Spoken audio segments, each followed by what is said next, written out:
It was nearly 2 p.m. in Moscow, which Andrei hoped would make it likely she would answer.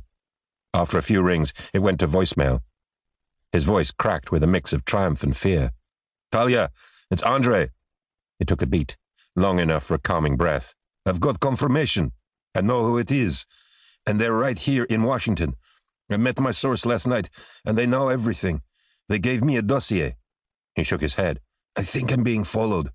They could be after you too. Listen to me, Talia. You've got to get out of Moscow, right now." He glanced in the rearview mirror, noticing the black van creeping forward, overtaking. Now, just 2 cars back. "If anything happens to me, you know what to do." He hung up, then put his foot to the floor, using all the power his 3.6-liter V6 engine had to offer, taking him up to 60 miles per hour. The van was soon far back and seemingly uninterested in following. Andrei exhaled. Panic over.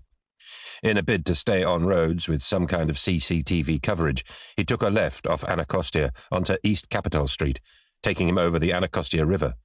In no time, he was on Pennsylvania Avenue. Wanting to zoom in on the sat-nav map, Andrei pinched his fingers across the phone screen. "Weird," he said to himself, as the screen went black, then seemed to reload. The directions told him he was only 10 minutes away from Ronald Reagan National Airport. He checked his rearview mirror again.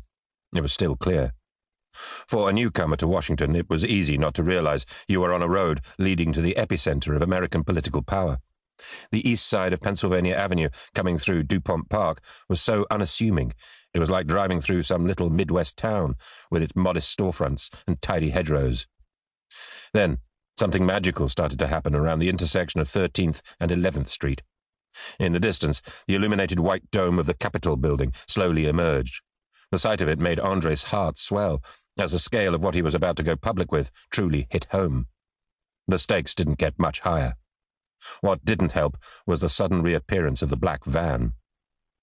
It was being driven more aggressively now, recklessly swinging right out of Potomac Avenue at too high a speed. The van was following much closer, its lights on a purposely hostile full beam, which also made it impossible for Andrei to make out the face of the driver. The Impala's interior was flooded with the van's headlights. Andrei cursed to himself. Shit. He knew he was in it now. He wasn't going to take any chances and keyed 911 into his phone screen. All he had to do was hit the green call sign if he got rammed. The black van was all over his back bumper, but made no move to take him off the road. It was just following malevolently close. Andrei knew he had to lose the tail somehow, or else he'd be followed into the airport and his destination spotted. He'd be starting all over again at the other end. The sort of people that were after him had assets all over the globe. He needed a clean break, or he was as good as dead.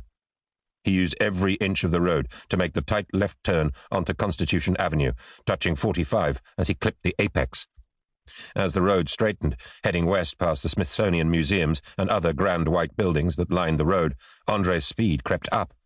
50, 55, 60. His knuckles were white on the steering wheel. The buildings to his left a blur in his peripheral vision. He only had eyes for the black van. Arlington County Emergency Communications Center, same time. Marcy Edwards was on hour 7 of her night shift. Apart from restroom breaks, she hadn't left the 911 police group pen. Dinner had been a large bag of tortilla chips and guacamole.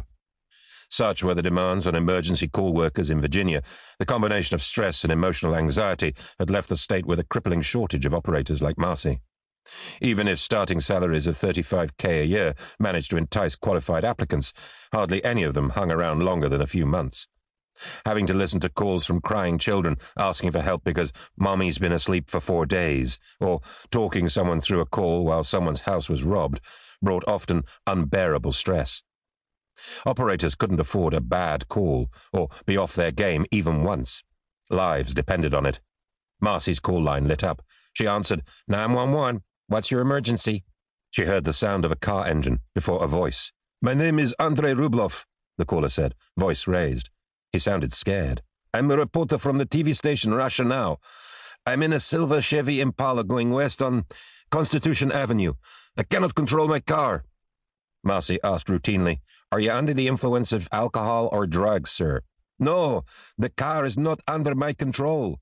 Frustrated at his inability to explain, he tried again. The car is... In the background, the engine...